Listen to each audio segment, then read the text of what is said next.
The lanternfish began singing at the moment dusk kissed the water, every night without fail for as long as Sarala's village kept memories. Their voices shimmered up from below the tidal shelf thin, chiming notes like bells made of breath. In the lantern-lit streets, the villagers set aside their nets, pinched their lips shut, and listened. Fisherfolk leaned on gunwales, children curled on the sandstone seawall, and the oldest crone of the harbor raised a driftwood baton to conduct the unseen choir. Those who dared to speak during the song were said to age a year for every syllable uttered, so even newborns learned that silence was worship, for the song was both prayer and promise. "Sing," the ocean said, "and the dead will lie quietly beneath." Mira had grown within that hush. At 16, she served as apprentice to Anjal the cantor, charged with keeping the village's brass pitch pipes tuned to the fish. They never blew them. No human voice could join the chorus.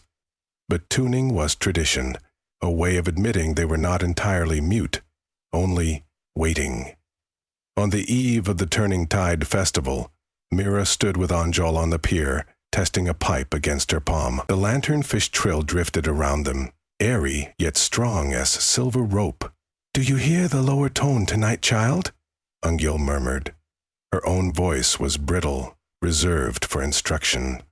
Mira cocked her head. "A minor third under the root. It wasn't there yesterday." Anjal's mouth trembled. Either the deep is changing key or something is weighing on their throats. She dismissed further worry with a wave. But Mira felt the note settle like cold salt beneath her ribs. The following night should have opened festival week. Lanterns, wicker globes stuffed with glow moss dangled from every awning. Women painted their cheeks with crushed coral, boys wound shells into their hair. The air smelled of frying kelp cakes and brine sap wine. At moonrise, the villagers gathered. Faces tipped toward the water, mouths sealed, ready for the first ring of the lanternfish. Nothing came. The silence wasn't ordinary silence. It was a hole in the air, as if sound itself had drowned. A baby wailed, unchecked by fear of aging. Her mother's attempt to hush her was the only living thing anyone could hear. The cantor raised trembling fingers. No music answered. Minutes stalked by. A nervous fisherman cleared his throat. Beside him, a mender let out a nervous laugh that shattered at her own ears. The village held its breath until lungs ached, waiting for the choir that never surfaced. When Anjal finally spoke, "Go home and bar your doors." Her whisper spread quicker than rumor, and every household obeyed. Sarala's had stories for such a night, tales Mira half believed. If the song fails, the chain rusts off the wreck, and those who drowned will walk to reclaim what living mouths have borrowed. Still, when she bolted her shutters, she expected only sleeplessness. Instead, in the hour before dawn, the dead arrived.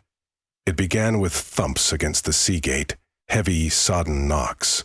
Mira, peeking from the attic louver, saw shapes dragging across the moon-bleached sand, figures coated in kelp, barnacles studding shoulders, eyes shining with the same pallid glow that used to dance from the lanternfish. A dozen, then scores, hauling themselves from surf that steamed like breath. One looked half-consumed by crabs. Another wore the black uniform of the merchant navy and lacked a jaw. They made no moan or rattle. Their mouths gaped silently, working as if rehearsing forgotten words. When they found no sound, they advanced. Doors splintered, windows cracked. The corpses prowled rooms, not for flesh or coin, but for voice. They pried open cupboards, stared into sleeping faces, and pressed lank palms to throats as though testing instruments. If they discovered a whisper, they reached deeper, yet still could not speak. Their frustration smelled of rot and seawater. Mira's family attic remained untouched only because her father, out since dusk on night watch, stumbled in shouting warnings. His voice, rough and vibrant, drew the nearest dead to him, like minnows to light. Mira watched him slam the front door behind their pursuers, luring them away. She never heard him again. When dawn bruised the horizon, the invaders ceased. Sunlight penned them helpless on the beach. They froze where tide met sand, stiffening until they collapsed like rigging left to rust, inert but not decaying. It olded nightfall. The council convened at mid-morning within the salt house. Survivors packed the room, throats raw from forbidden screams. Angel the cantor spoke first. "The covenant is broken," she said, voice thin. "The lanternfish are guardians of the breath below. In return for silence, they sing the dead to sleep. If their chorus is gone, so are our protections." An angry chorus erupted. A netmaster demanded how fish could be coerced to resume. A brewer blamed blasphemous children for humming along. Fear thickened like tar. Mira, mind-numb with loss, recalled the minor third she and Angel had noted. So, the fish had warned them, lowering the register as if burdened. "Something must have harmed them," she said aloud before shyness could crush the thought. Heads turned. "Explain," the headman prompted. "They sang lower 2 nights ago. Nosat strangled. If they can't sing now, perhaps their voices were stolen same as the dead are trying to steal ours." A hush traveled the hall. At length an elder sailor spoke. "3 days back I saw Jorm Nettler haul strange traps from the blue fault, cages glowing like fever. He boasted of a fortune brighter than torchstone. Could be he took lanternfish alive. Jorm was no fisherman of tradition. He prized coin above ritual. Rumor said a mainland alchemist paid weighty silver for anything that glowed." The council dispatched a search party at once, but Jorm's cottage overlooked the northern shoals beyond the village palisade, now patrolled by corpses come sundown. Volunteers wavered until Angel stepped forward. "I will go. The fish taught me music. I owe them breath." Her gaze settled on Mira. "I require my apprentice." Mira's knees quaked, yet she nodded. Alongside them came Leo, a broad-shouldered foundling who owed Mira a debt for once, mending his flute. He carried a gaff hook and the courage of ignorance. They armed themselves with salt ash torches, whose flames were said to repulse spirits, and they set out before the second dusk. Jorum's path wound over chalk cliffs stained with guano. Below, the sea rolled indifferently, but Mira saw none of the glowing streaks that once indicated shoals of lanternfish. The water looked blind. At Jorum's gate they found the first evidence, a steel cage big as a rain barrel, bars corroded by brine, interior lined with faintly luminescent mucus. The padlock hung open. Inside lay a smear of dark blood. "Lanternfish don't bleed red," Angel whispered. "He's been butchering them." They pushed into the shack. A smell like rancid honey coated every surface. The windows were papered with crates stamped Alki Male Mast. And empty now. On the work table, rows of small crystal phials held iridescent pulsing nodules. The vocal bulbs of lanternfish, throats neatly excised. Dozens, maybe hundreds. Mira's stomach clenched. He cut their voices out. The imagery matched the dead silent mouths. A ledger confirmed the atrocity. Weight, color, resilience. Buyer pickup after festival. "It is one thing to net a fish," Leo muttered, "another to unstring the world." A groan from the loft jerked them upward. Torches raised, they climbed a ladder to the hayloft, where Joram lay sprawled across burlap sacks. His chest rose shallowly. Seawater leaked from the corners of his eyes. The whites had filmed over with the lanternfish's phosphorescence. Mira crouched. "Joram, what have you done?" He tried to answer, but his lips parted only to let a bubble of brine pop soundlessly. Terror swam there he too was being emptied of voice. In his hand he clutched a final phial, throat bulb brighter than the rest. Angel seized it. "The heart song," she breathed. "The lead fish, the canticle queen. Without her the choir unravels." Joram's body convulsed, mouth yawning wider than jaw should allow, as though an unseen hook dragged his spirit seaward.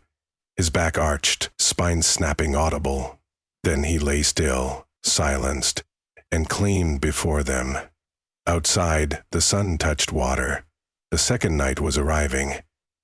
"Take what we can," Anjal ordered, voice urgent. They swept files into burlap, tearing down Jorem's storm cloak to wrap them. The cantor stuffed the heart-song file beneath her robe. As they descended, the first moans rose from the beach road, corpses waking hungry. They fled along the cliffside path, lanternfish throats in sack, pulsed like captive stars, illuminating their sprint.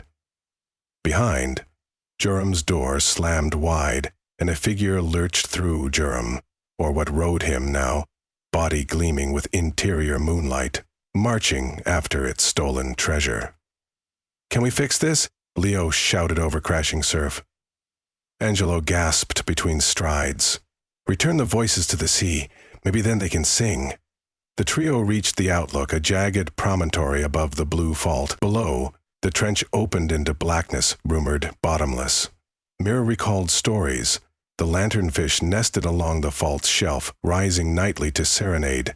If they could deliver the bulbs back alive, perhaps the song would rekindle. But the only path down was a rope ladder, nearly rotted away. Angel thrust the sack to Mira. "You descend. You're light. What about you? I will hold them off."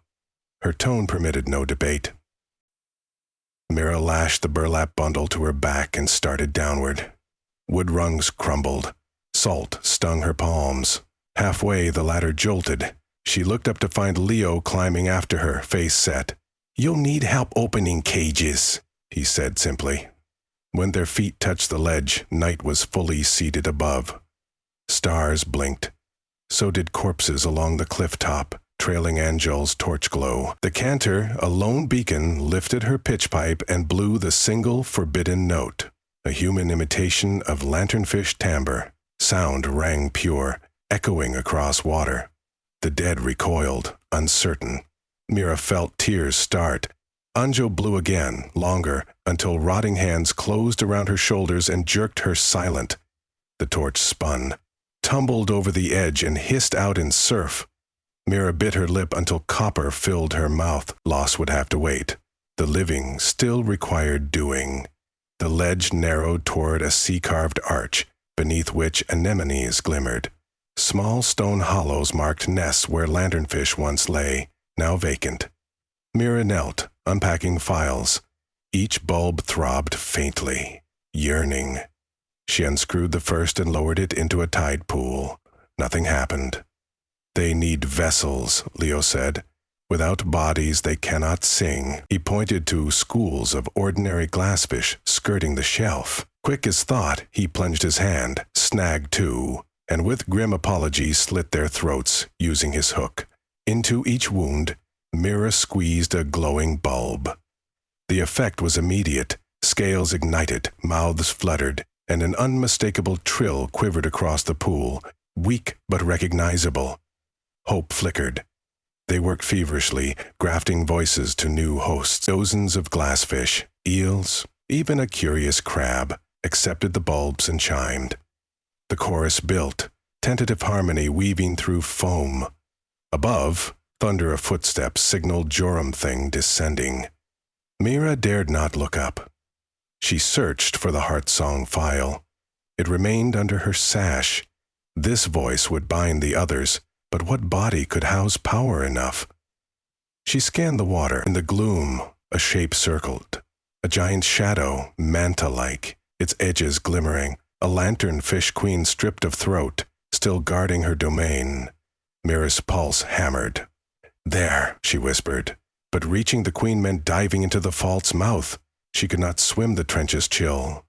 Leo caught her intent. "I'll go," he said, already shucking boots. "No," she said, but his smile was gentle. He pressed the gaff into her hands. "Keep time for us." Then he plunged. Surface froth swallowed him. Mira counted heartbeats. Above, Joram Thing emerged onto the ledge, sailing light bleeding from seams in his flesh. His jaws yawned soundlessly, yet she understood. "Give." She raised the gaff menacingly. Behind him, other corpses scrambled down, drawn by fledgling melody. The song was summoning dead and living alike. Joram lunged. Mira dodged. Hook caught his shoulder, tearing skin like parchment. No blood flowed, only cold radiance. He seized her wrist. Pain spidered. With free hand, Mira yanked the heart-song phial, shattering glass against rock. The bulb rolled, slimy and bright, toward the precipice. Joram released her, diving for it. It slipped over the edge into water, just as Leo surfaced, gasping nearby. He saw the bulb sink, snatched it, and kicked downward again, vanishing into dark. Joram screamed without voice, leaped after him. The splash sent icy spray across Mira's face. Moments stretched. Corpses crowded the archway, confusion slowing them as nascent music grew louder, strange, layered, ascending. The pool glowed from beneath, light intensifying until water looked molten. Then a column of luminescence erupted. Out of the vault soared the queen, massive fins unfurling like veils, throat restored and blazing.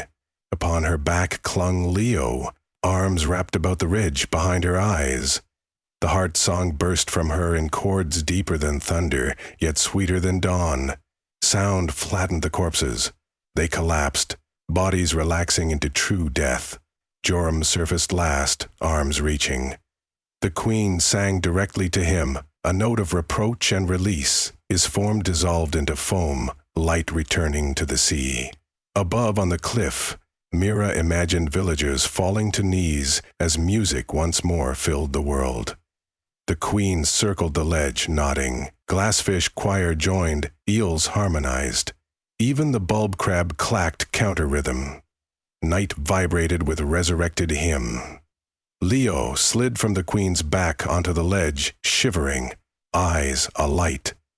Mira flung herself into his arms. Neither spoke, for the song was enough. When dawn arrived, the queen and her new chorus descended to the vault's sanctuary. The dead upon the beaches did not rise again. Their bodies yielded to sun and decay like ordinary corpses. The village mourned, but also celebrated. The covenant reborn, though etched with cost. Angel's body was never recovered. Some said the queen carried her below to rest among eternal choirs. Joram's shack burned. Phials melted to slag, his sin consumed by salt fire. Weeks later, on the first safe evening, the villagers gathered to listen.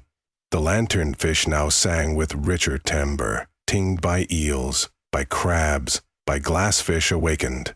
Mira stood beside Leo on the seawall, silent as doctrine. Yet in her pocket lay Angel's brass pitch pipe. Without thinking, she raised it and blew a single soft note, woven carefully between the marine voices. Instead of faltering, the choir swelled, welcoming the human thread. No lightning struck. No corpses stirred. The covenant had changed. Silence was no longer the only offering. Now it was respect, and harmony, and vigilance. Mira lowered the pipe, tears warm on her cheeks, and listened as the village breathed with the sea, a chorus complete.